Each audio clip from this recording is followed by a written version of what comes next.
ये लोग तो हैं बिल्कुल वाटर प्रूफ बेगैरत। जैसे तुम मस्जिद कभी गए हो जुम्मे की नमाज में, वो एक चाचा होता है ना आखिरी सफ में कि आओ आगे आ जाओ आगे आ जाओ, और वो खुद अपनी जगह से हिलता भी नहीं है। अस्सलाम वालेकुम, कैसे हो, खैरियत से हो? यार मुझे डेमोक्रेसी की एक दो चीजें बिल्कुल समझ नहीं आती। मतलब मैंने एक बंदे पर भरोसा करके उसको वोट दिया, और जीतने के बाद वो उस बंदे के साथ जाकर मिल गया जिस पर मुझे भरोसा ही नहीं था। मतलब तुम दुकान पर जाओ और तुम पैसे दो कोलगेट के, और दुकान वाला तुम्हें पकड़ाए डेंटोनिक और बोले जानी मुझ पे भरोसा करके ले जा, दोनों दांत साफ करते हैं। तुम इस लॉजिक को मानोगे? और दूसरी चीज, हमारे यहाँ कहते हैं कि यार इस बंदे को मेजोरिटी ने चूज कर लिया, इसको मेजोरिटी ने पसंद कर लिया। अब मेजोरिटी का तो मतलब ये है कि हमारे मुल्क में रहते हैं 20 करोड़ लोग, 11 करोड़ लोगों ने एक बंदे को पसंद किया, मेजोरिटी हो गई। बाकी 9 करोड़ लोगों का क्या? तो ये क्यों नहीं बताया जाता कि इस बंदे को 11 करोड़ लोग पसंद करते हैं लेकिन 9 करोड़ लोग इसको पसंद नहीं करते? सो मीन्स, और ये भी तो हो सकता है ना कि जो मेजोरिटी बन रही है वो सिर्फ एक खास इलाके से बन रही हो। मतलब तुम्हारी गर्लफ्रेंड तुम्हें बोले कि तुम्हारे दोस्तों में मुझे सबसे अच्छे सिर्फ तुम लगते हो, बाकी भी थोड़े थोड़े अच्छे लगते हैं।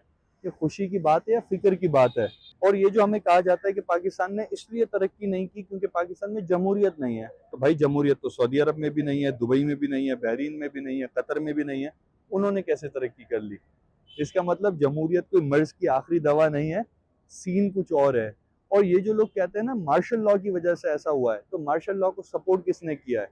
हमें जमहूरियत के पार्ट पढ़ाने वालों का बैकग्राउंड ढूंढो। पाकिस्तान में जब भी मार्शल लॉ लगा है, हर डिक्टेटर की काबीना उठाकर देखो उनमें कौन लोग मौजूद थे। वो एक बंदा था ना, वो एक वाली फिल्म देख रहा था, तो किसी ने कहा भी ये क्या देख रहा है? उसने कहा इसको तो मैं गुनाह की नजर से देख रहा हूँ। अब ये जमहूरियत के जो दावेदार हैं हमें बोलते हैं हमने तो मसलियत के तहत इन्हें सपोर्ट कर लिया था। मसलियत वसलियत कुछ भी नहीं होती। या तो आप इनकलाबी होते हो या आप इनकलाबी नहीं होते। जैसे बच्चा टेस्ट में फेल होने के बाद कहता है ना मेरे पास फलानी कंपनी की पेंसिल नहीं थी मैं इसलिए फेल हो गया।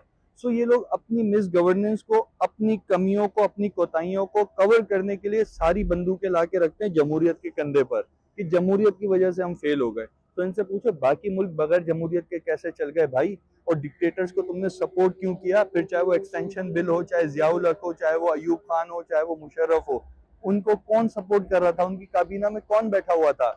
जैसे तुम मस्जिद कभी गए हो जुम्मे की नमाज में, वो एक चाचा होता है ना आखिरी सफ में कि आओ आगे आ जाओ आगे आ जाओ, और वो खुद अपनी जगह से हिलता भी नहीं है। सो ऐसे चाचा तुम्हें जिंदगियों में हर जगह मिलेंगे। मतलब वो अपने एक फलसफे पर डटे हुए होंगे, अपनी एक आइडियोलॉजी पर डटे हुए होंगे, अपनी बेगैरती पर डटे हुए होंगे, लेकिन वो तुम्हें पानी पर चढ़ाते रहेंगे। वो तुम्हें चे गुवारा बनाएंगे सस्ता, और तुम जब चे गुवारा बनते हो ना तो तुम्हारा पाकिस्तानी चे नाम होता है। So well, whenever you are following any one, इन लोगों के चक्कर में आकर अपनी रिलेशनशिप्स, अपनी दोस्तियां खराब मत करो। ये लोग तो हैं बिल्कुल वाटर प्रूफ बेगैरत। ये लोग तो एक दूसरे की माँ बहन एक करने के बाद भी दोस्त बन जाते हैं। हमारे जैसा आम बंदा जो कोई खानदानी हो, जो घर बार वाला हो, वो आंख भी नहीं मिला पाता अपने दोस्तों से उसके बाद। सो रिलेशनशिप्स अपने खराब मत करो किसी की वजह से, किसी के कहने पर। और तुम जब इस तरह की इनकलाब लाते हो ना, तुम्हारे प्लेटलेट्स डाउन होंगे ना, तो तुम सिविल अस्पताल में पड़े हुए होगे, तुम्हें 3 साल की लंदन की छुट्टी नहीं मिलेगी, तुम नकली प्लास्टर चढ़ाकर व्हील चेयर पर नहीं बैठ सकते, तुम लंदन में बैठकर इंतशार नहीं फैला सकते, तुम ईंट से ईंट बजाकर दुबई नहीं जा सकते। मैंने एक पाकिस्तान की हिस्ट्री पर एक वीडियो बनाई थी, इट्स अबाउट पाकिस्तान के मार्शल लॉ के दौर और पाकिस्तान के जो जमहूरियत के दौर में क्या क्या हुआ है। पाकिस्तान में जमहूरियत के दौर में भी मार्शल लॉ जैसी चीजें हुई हैं। डू वॉच, मैं उसका लिंक डिस्क्रिप्शन में डाल दूंगा। सो बी वाइज, अपनी आंखें दिमाग खोलो।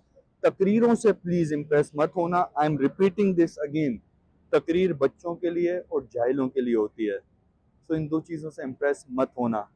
Take very good care of yourself. अल्लाह हाफिज।